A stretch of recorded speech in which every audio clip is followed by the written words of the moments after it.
Galatia pasal 1 ayat 10. Karena nanti hari Minggu berikut ya. Ayat 10, satu ayat saja. Boleh berdiri? Mari kita berdiri bersama-sama untuk membaca firman Tuhan ini. Kita baca sama-sama ya.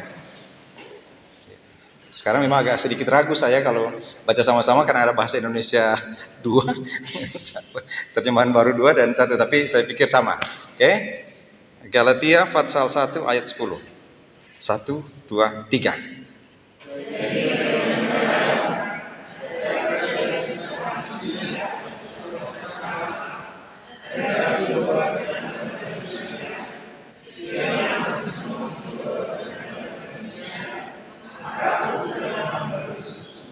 Terima kasih, silakan duduk. Berarti sama.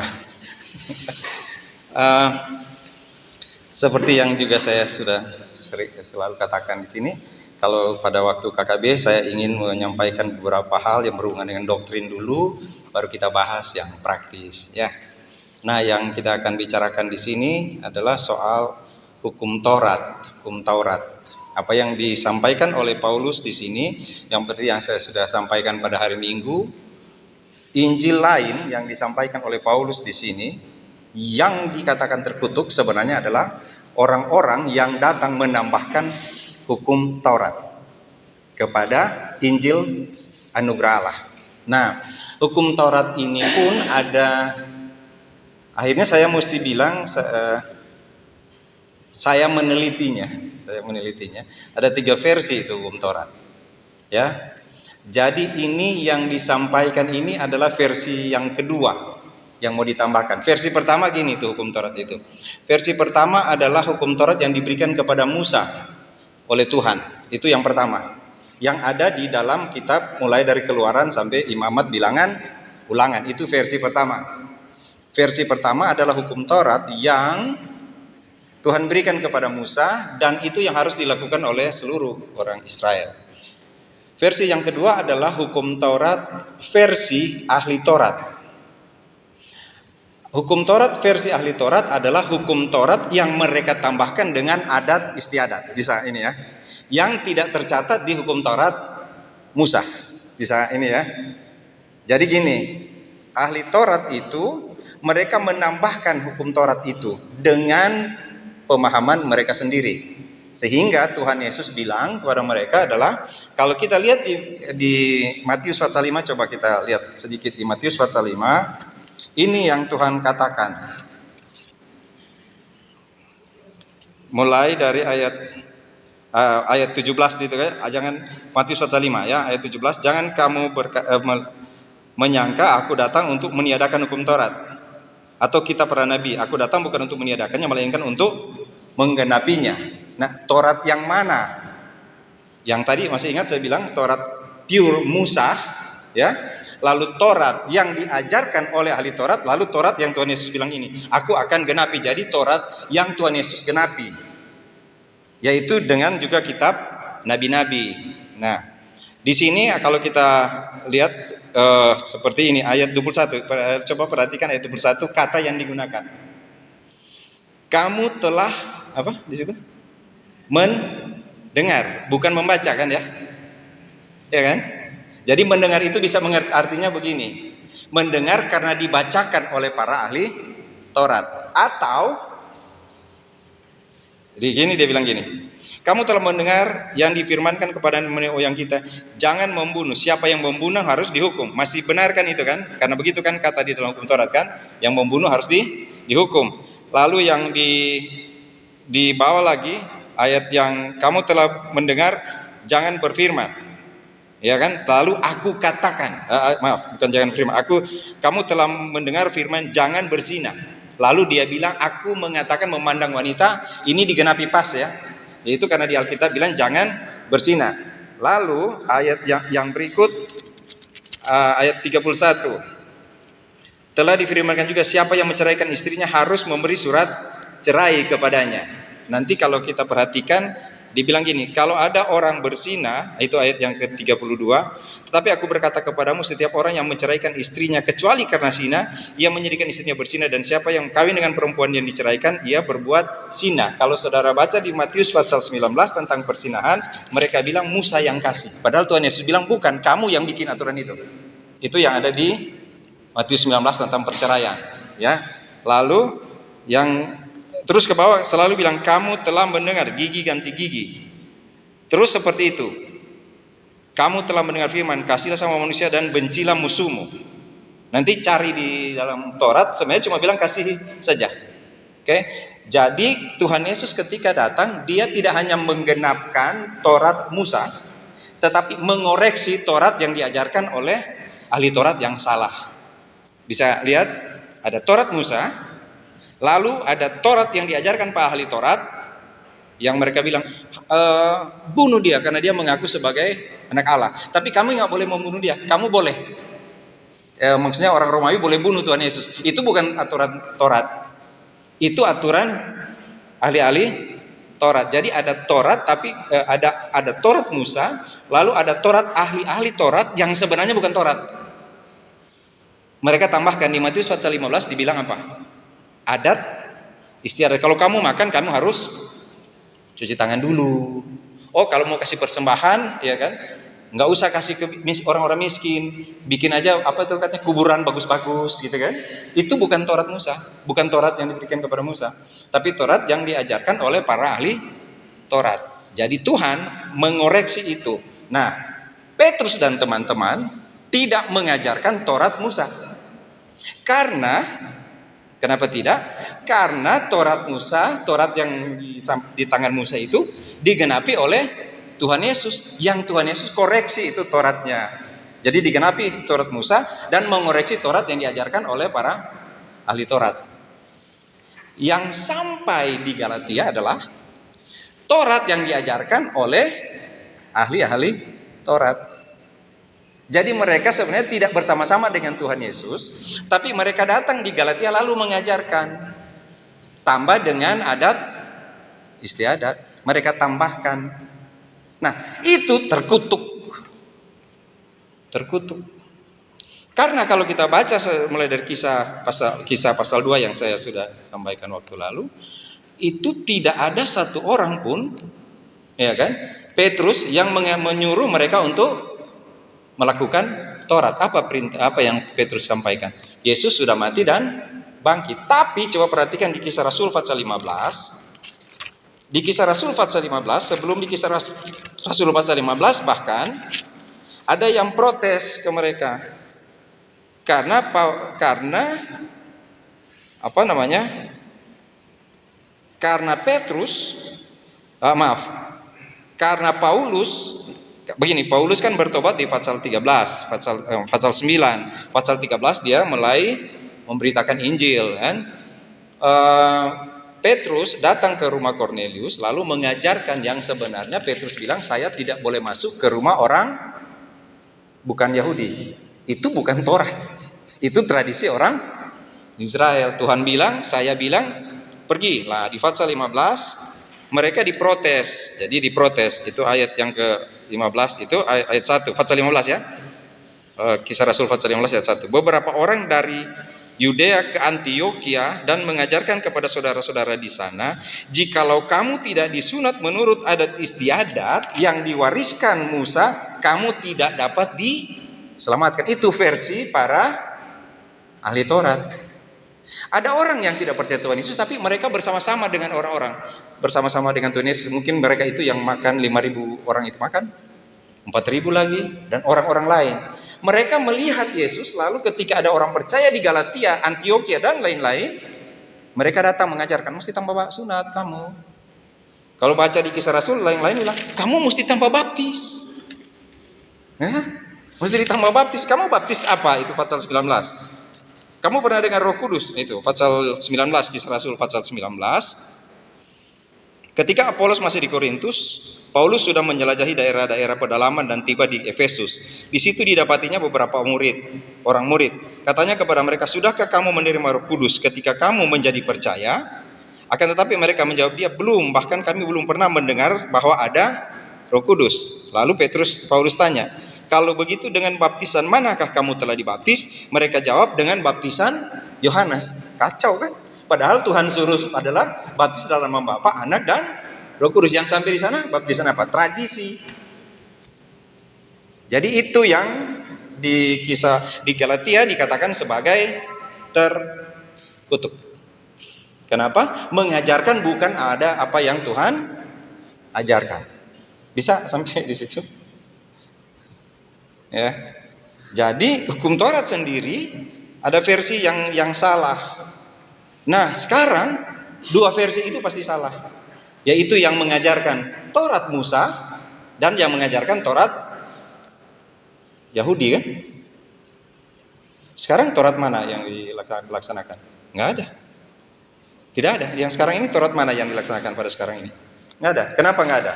Lihat di Galatia pasal 2. Di Galatia pasal 2 dibilang ayat 16. Kamu tahu bahwa tidak seorang pun dibenarkan oleh karena melakukan hukum Taurat. Jadi nggak ada Taurat.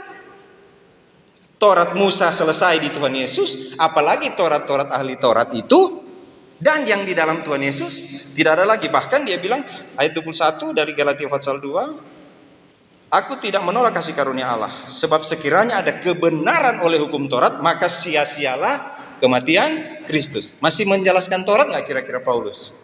Enggak. Karena kalau ada, sia-sialah kematian Kristus. Di pasal 5 yang kita baca waktu itu, ayat 4, kamu lepas dari Kristus jikalau kamu mengharapkan kebenaran oleh hukum Taurat. Jadi nggak ada memang sekarang. Berarti sekarang kalaupun mengajar ditambahkan Taurat Musa, Paulus bilang terkutuk. Ya kan? Jadi kalau masih mau tambah, oh iya memang harus percaya Yesus, tapi kan, gitu kan, jangan ini atau harus tambah ini. Nah itu di Kolose dibilang, jangan jamah ini, jangan tambah ini, sibuk dengan hari raya, sibuk dengan apa, itu di Kolose kan, gitu kan. Sebenarnya nggak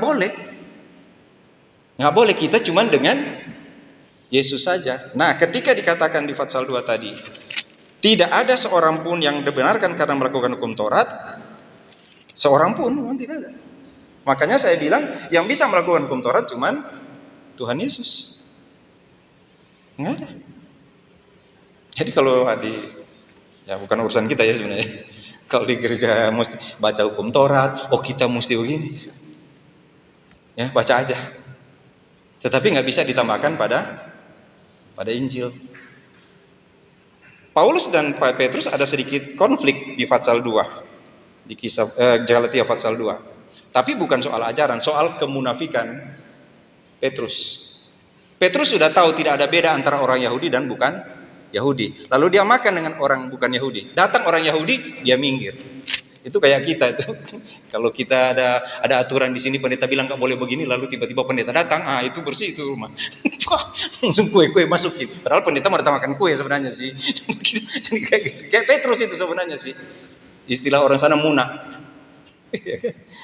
Jadi kira-kira bisa begitu ya. Nanti yang lain nanti akan lanjut. Tapi yang pasti ada Taurat Musa, itu yang ini tadi. Baru ada Taurat versi para ahli Taurat yang sebenarnya bukan Taurat. Karena kan nggak boleh tambahkan firman Tuhan. Tapi mereka tambahkan. Untuk apa? Pasal 1 ayat 11, ayat 10. Kenapa ditambahkan? Coba lihat itu pasal 1 ayat 10 Galatia pasal 1 ayat 10 yang tadi kita baca. Apakah adakah yang kucari kesukaan manusia? Adakah yang kucari kesukaan manusia? Adakah yang kucari kesukaan Allah? Ya. Apa yang dia cari kesukaan manusia? Soal apa? Kompromi.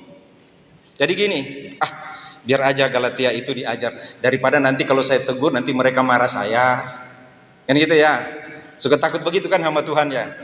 Suka takut sama Tuhan, nanti kalau dia sudah salah nih, nanti Pak Sony, ntar kalau Pak Sony tegur, nanti dia nggak ajak main badminton, nanti dia nggak ajak makan balapis, nanti dia nggak ajak jalan-jalan Ah nanti dia nggak ajak, ah nanti dia nggak ngasih, ah dia nanti nggak ini. Jadi kadang-kala supaya aman dengan manusia kan. Nah ibu-ibu itu nanti ibu-ibu sudah sakit sekali hati. Ada orang yang tapi aduh nanti kalau tegur nanti dia nggak datang di keputrian, apalagi koordinator tugasnya. Sudah ibu Eka, biar aja dia, yang penting dia datang ibu, biar dia salah yang penting datang, daripada nanti kalau ditegur dia nggak datang. Keputraan ke sekolah minggu juga begitu, iya kan? Nanti kalau kita bilang salah begitu ibu, udah GA ini nggak ada kasih, wah lalu dia pergi dan ibu bilang jangan nggak pergi. Lalu ada yang nangis, kenapa pergi? Padahal dia cuma tegur apa itu? Korea sedikit, tapi lah besar. Ya kan? Itu kalau begitu. Kalau sekolah minggu saya belum tanya ke sebenarnya di guru-guru sekolah minggu waktu pembekalan itu. Saya biasa mau nanya begini. Ibu kalau ada anak melawan ibu di itu atau ya gini, ibu lagi ngajar sekolah minggu lalu diangkat kaki taruh di meja, kira-kira ibu berani tegur nggak? Berani dong, ya kan? Bilang. Tapi kalau yang angkat kaki di situ anaknya Pak Sony, pendeta, biar dia naik di meja, mau lagi PA, dia naik di meja lalu loncat-loncat, tapi anaknya Pak Sony. Kita cuma bilang, manis sekali. Jangan deh nanti jatuh, iya kan? Kita nggak berani, orang besar ini. Pak Sony orang besar, bukan Pak Sony ini, Pak Sony lain itu. Gitu, jangan itu. Jadi kayaknya untuk guru sekolah minggu makan hati. Nah, syukur sih minumnya teh botol. Nggak bisa. Kenapa? Nanti kalau kita tegur masalah. Saya ada permintaan ke koordinat apa yang nyusun jadwal tadi. Tapi saya pakai gambar ketawa ke Pak ya. Padahal lagi marah loh saya itu. Cuma kalau di WA kan biar lagi marah pakai ketawa gitu kan. Lagi ketawa dia. Padahal dia lagi jengkel sebenarnya itu. Enggak. Jadi kadang-kala Paulus bilang, apa saya mesti kompromi? Apakah saya harus menyenangkan manusia? Jadi saya nggak mau tegur kalau ajaran itu salah. Kira-kira itu yang dia maksud di sini di ayat 10 ini. Jadi kalau ajaran itu salah sudah menyimpang dari kita. Salah di sini bukan Alkitab secara keseluruhan, semua pakai nama Alkitab kan? Tapi yang saya maksud di sini apa yang Paulus katakan dan apa yang kita praktekkan, yang kita tahu dan kita teliti dengan benar, ini benar. Rasul kita adalah Rasul Paulus kan? Dan yang dia lakukan adalah saya tidak cari muka pada manusia. Saya tidak ada cari muka pada manusia. Kenapa? Saya mesti bilang terkutuk. Aduh itu kan. Saudara masih ingat di Roma pasal 11 dia bilang apa? Saya rasanya ingin terpisah dari Tuhan asalkan bangsa saya selamat. Masih ingat Tuhan Yesus bilang, Yerusalem, Yerusalem, aku rindu memelukmu seperti induk ayam yang memeluk anak-anak. Tapi kamu salah. Tidak bisa saya bela kamu karena kamu salah. Seorang teman baru WA, tapi bukan WA ke saya, WA di grup. Dia bilang, kenapa Pak Sony saya lupa kata-katanya. Kayak menghina lah begitu, saya lupa bahasanya. Kita kan satu korps, tapi kalau Bapak sakiti GA, Bapak bukan korps saya korpsnya GA. Kalau Bapak sakiti GA, saya bukan satu korps dengan Bapak, saya nggak ada urusan Bapak, ya kan? Tapi itu saya. Sakit sekali kalau kita mau bilang, kenapa kamu begini? Kenapa jemaat-jemaat di Galatia kalian seperti ini? Kenapa kalian mengikuti ajaran yang salah? Kenapa? Sebenarnya Paulus bisa saja kompromi kan? Daripada nanti dibenci orang dan itu penyakitnya, banyak kali penyakit. Pak Tamarul bilang ke saya begini, Sony, kalau kamu mau jadi pemimpin, kamu bisa? Nggak bisa, Mener. Saya udah tahu kok Mener mau bilang. Dia tanya apa? Kalau mau jadi pemimpin mesti banyak musuh kan? Nah saya nggak mau banyak musuh. Saya mau semua jadi teman. Iya kan? Kalau jadi pemimpin kan banyak musuh kan? Semua Pak Sony ini begini, ini Pak ini begini. Sekarang ketua jemaat Pak Onal ini begini. Bingung kan mau tentukan mana? Akhirnya kan nggak stroke sih. Tapi paling kan saya mesti bagaimana? Mesti senangkan sana. Jadi kita bagi 50%. Saya iya di sini sedikit, iya di sini sedikit.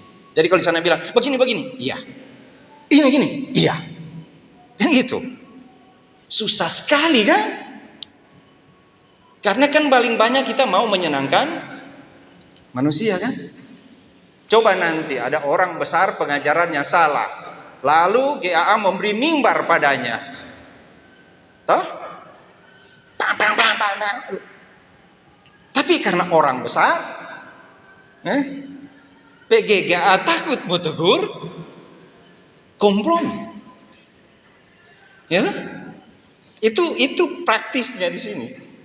Praktisnya di Galatia pasal 1 ayat 10. Saya senang sekali untuk sekolah minggu yang selalu memberi saya kesempatan untuk berada di satu tema dengan pengajar yang lain. Umpamanya kalau tentang buah roh, berikutnya saya, karena saya dengar nanti saya akan bilang, oh ya ini maksudnya begini. Saya tidak akan menyalahkan, tidak akan. Cuma saya, karena maksudnya sebenarnya adalah ini. Terima kasih ya. Ibu Grace sama apa kayak sih ya yang ngatur itu. Kenapa seperti itu? Karena memang mesti dijaga kan, iya kan, harus dijaga. Itu tugasnya gembala dan itu menyakitkan. Karena saya dan teman-teman saya yang dulu dengan GA, kalau ketemu apa kabar bro, makan di mana kita, iya kan. Tapi kalau sudah bicara katanya dispensasi begini, nah saya nggak bersalaman itu, enggak. Tapi katanya GAA, aduh, Anda nyakitin saya kalau kayak gitu. Nggak bisa saya. Kenapa? Saya PGGA masalahnya Pak, ya kan? Bukan soal GAA-nya, tapi bayangkan saya ngajar sesuatu tentang begini loh GAA, ini Injil yang benar adalah Injil anugerah Allah dari Paulus sampaikan kepada semua manusia. Lalu nggak bisa begitu kan, mesti tambahkan ini son. Lalu jemaat yang sudah dengar itu sudah bilang begini, amin. Lalu saya robah, tetapi begini, kemarin saya baru bertemu dengan teman saya, ternyata itu Injil anugerah Allah mesti begini. Coba bagaimana? Yang rusak siapa? Saya aman bisa koreksi, tapi jemaat yang sudah terima gimana? Nggak bisa, ya kan? Nggak bisa menyenangkan manusia untuk membuat saya nyaman, tapi jemaat sesat. Paulus bilang itu di sini. Apakah aku mencari kesukaan manusia atau kesukaan Allah? Adakah aku coba berkenan kepada manusia? Apakah aku akan berusaha? Saya berapa malam lalu ada rapat dengan sinode, saya sempat bilang, kalaupun sinode mau bikin yang salah, minta maaf. Kami nggak bisa ikut, saya terutama nggak bisa. Tidak bisa. Kalau tidak sesuai dengan apa yang sudah kita ajarkan dalam jemaat, ya kan? Nggak bisa. Jadi ya terserah, kalau mau disiplin saya, disiplin saja kan bagus kalau disiplin kan. Kalau KDM itu kan baru di barak militer kan, sudah terserah. Tapi nggak bisa saya. Kalau sesuatu yang kita sudah bicara di dalam jemaat bertahun-tahun lalu, 40 tahun lalu, bahkan lebih, kita sudah bicara dan setelah itu kita mau, nggak apa-apa. Soalnya dia itu donatur Pak Sony. Aduh Pak Sony lihat dia itu, ya kan? Aduh, soalnya dia itu Pak Sony keluarganya banyak sekali, nanti kosong loh gereja. Setuju aja Pak Sony. Yang penting kan ujungnya untuk Tuhan. Kalau salah di depan, bagaimana di ujung sana memuliakan Tuhan? Bagaimana? Dan hati-hati dengan geseran yang makin sedikit-sedikit itu, ya. Jangan sampai sepertinya memuliakan Tuhan, itu yang Paulus bilang. Apakah aku cari menyenangkan? Karena kita kan takut sekali nanti kalau Pak Hengki ngajak saya. Ini kan kita berdua aja ya, kita kan tetangga. Satu kali ngajak saya, Pak Sony, ayo kita bikin ini di sini. Tapi Pak Sony nggak usah undang kita berdua aja. Lalu saya bilang, iya. Itu memuliakan Tuhan kan? Ya kan? Karena maksudnya, tapi menyakiti saudara saya kan? Kira-kira saya mau bilang iya? Enggak. Tidak akan. Kenapa? Apakah aku cari ini di sini? Supaya berkenan kepada manusia. Bagus sekali nih Pak Hengki ini. Lihat dia ada di sana, ada di sini, ada di sana, di sini, bagus banget dia. Ya kan? Luar biasa. Paulus bilang terkutuk. Kalau membawa Injil yang berbeda dengan apa yang Paulus katakan, kan? Bahaya ini. Jadi supaya aman, jangan ikuti. Jangan gini. Kalau ada pilihan, Tuhan di sana dan ada manusia di sini. Yang dekat dengan kita siapa? Paulus bilang, manusia kan? Apalagi yang datang orang berpengaruh dari Yerusalem datang ke Galatia, kan? Kan? Paulus dan orang ke Galatia langsung bilang, ini kali benar. Nanti kalau Paulus datang baru kita jelasin. Begini kok, bros. Sebenarnya maksud kami begini. Ya kan? Begitu? Enggak. Tapi kalau kita mau berkenan pada manusia, pada Tuhan, saudara tahu apa yang terjadi? Perang. Benar? Kalau kita memilih untuk taat pada Tuhan, kita berperang dengan dunia. Tuhan Yesus bilang apa? Aku datang bukan membawa damai dengan dunia, membawa pedang. Iya, membawa pedang, kan? Tuhan bilang jangan aku beri damai sejahtera padamu, tapi kalau kamu di dalam aku. Tapi kalau aku datang padamu dan kamu memilih kamu sedang membawa pedang. Aku sedang membawa pedang, pisah antara dunia dan kamu. Itu yang Paulus ingat di sini. Sehingga dia tulis ayat 10 dalam Galatia pasal 1. Kalau kamu memilih Tuhan, kalau saya memilih Tuhan, saya membawa pedang. Atau saya berhadapan dengan musuh, dengan orang-orang yang tidak suka Tuhan yang benar. Tuhan yang benar itu kan cuma yang dinyatakan oleh Alkitab, kan? Kalau yang bukan dinyatakan Alkitab atau di Alkitab tapi ditambahkan dengan ini, dengan itu, dengan ini, kan bukan murni Tuhan berarti, kan? Dan bagaimana bisa Tuhan dipersekutukan dengan yang bukan Tuhan? Apa Alkitab bilang? Jangan kamu merupakan pasangan yang tidak seimbang, ya, dengan orang-orang yang tidak percaya. Ribet ini hidup sebagai orang percaya. Akhirnya kita akan terpisah, kan? Bukan kita yang memisahkan diri, tapi Tuhan bilang memang kamu tidak cocok. Bagaimana mungkin gelap bersatu dengan terang, kan? Itu yang di Galatia ini. Kalau di kita sih sini kita nggak tahu mana yang gelap mana terang, kan nggak tahu kita, kan? Kita kan bukan Tuhan, kan? Tapi yang saya bicara di Galatia, Paulus sedang bilang kepada di Galatia, kamu tidak bisa, karena saya tidak dapat memilih untuk berkenan pada manusia atau disayangi oleh manusia. Saya memilih untuk berkenan kepada Allah. Kenapa? Sekiranya aku masih mau mencoba berkenan kepada manusia, maka aku bukanlah hamba Kristus. Oh, berat banget ya jadi hamba Kristus, ya.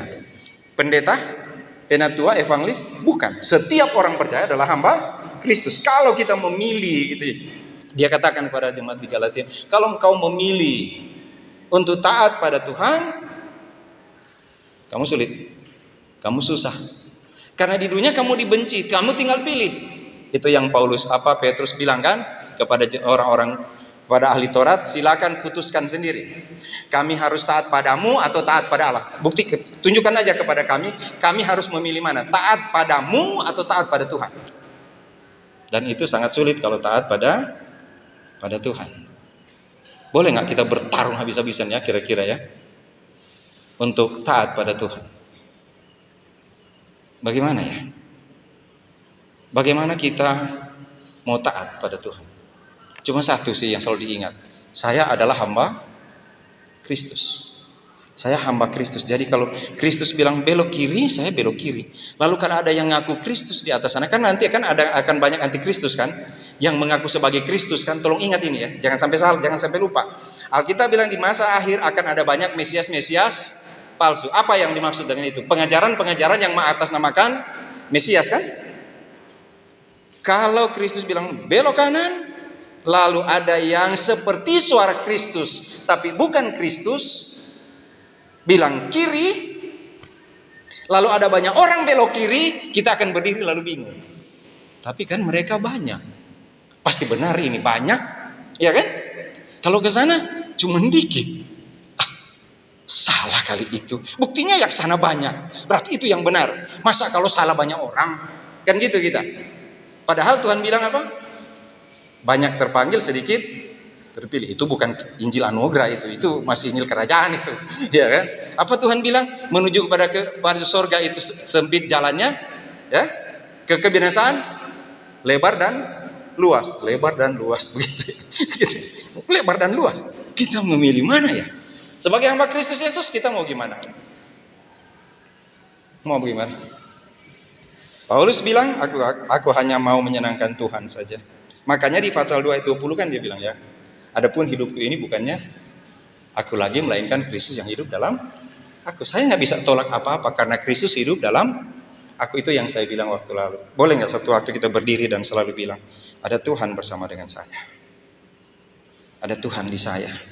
Ketika satu waktu saya tergoda, ketika sesuatu saya mulai bukan hanya tergoda, tersakiti oleh saudara seiman, oleh ini saya mulai berpikir,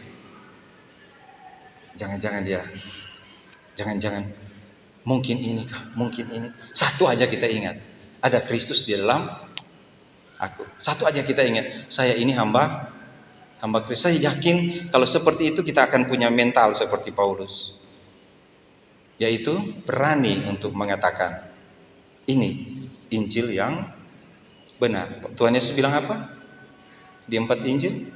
Kalau ya, hendaklah aku katakan ya. Kalau tidak, tidak. Selebihnya itu dari si jahat. Ya benar. Kalau mulai campur-campur, es campur itu. Es campur kalau terlalu banyak campuran, sakit perut itu. Ya kan? Mendingan balapis itu cuma 2 warna, ada putih, ada hijau, tapi dia itu jarang. Saya nggak tahu ya, saya nggak pernah sakit perut dengan balapis. Saya sakit perut kalau gohu, sakit perut saya kalau balapis enggak. Kenapa ya? Kalau kita ada dalam dengan Tuhan, kita akan selalu damai kan ya. Kita akan apa ya saudara? Pernah rasa begini nggak? Kalau ketika ada sesuatu yang mencoba menggoda kita untuk keluar dari Tuhan, atau bukan keluar sih, kita tahu nggak keluar, tapi kita terpancing untuk tidak melakukan yang Tuhan mau, terikut-ikutan dengan apa yang orang banyak lakukan. Pernah nggak ketika kita menolak dan merasa saya sudah melakukan apa yang Tuhan kehendaki, pernah nggak kita merasa damai? Pernah bilang begini, oh ya Tuhan, terima kasih kalau saya bisa memilih yang benar. Karena Alkitab bilang kan, ujilah tiap roh kan. Pilihlah. Hari ini pilihlah, kata Yosua. Engkau mau taat pada Allah yang nenek moyangmu beribadah di Mesopotamia, berhala, atau Allah yang ada di depanmu? Silakan pilih. Saya dan keluarga saya hanya akan beribadah kepada Allah yang benar. Gitu kan? Itu sudah disebut begitu. Sekarang di Galatia dia nggak bilang begitu. Tapi sebenarnya dia maksud begini, saya hanya ingin membuat kehidupan saya berkenan kepada Tuhan. Dan saya harus berani bilang, menurut Paulus, berani bilang, itu salah, itu Injil itu. Yang diajarkan ditamakan itu salah. Ya. Makanya tadi saya mesti jelaskan dulu tuh Taurat itu bagaimana, supaya kita ngerti. Karena nanti kalau bilang, oh Taurat tidak berlaku, Taurat yang mana? Ketika di dalam Tuhan Yesus, Alkitab bilang apa? Yesus dalam aku. Cuma Tuhan Yesus yang dapat melakukan Taurat kan? Itu kitab Galatia, nanti kalau baca terus akan seperti itu. Jadi kesimpulannya begini, saudara. Ini udah pakai kesimpulan ya, padahal dari tadi udah kesimpulan sebenarnya. Kesimpulannya adalah Paulus sedang mengatakan kepada jemaat di Galatia, Injil yang benar itu hanya Injil yang dia sampaikan.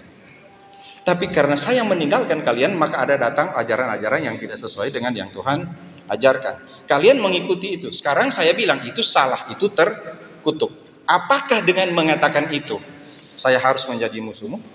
Nanti kita bisa baca di kitab Galatia ada ayat seperti itu. Apakah dengan mengatakan kebenaran maka aku menjadi musuhmu? Apakah seperti itu? Atau mari kita bersama-sama hidup menyenangkan Tuhan. Bagaimana kalau kita sama-sama aja hidup menyenangkan Tuhan?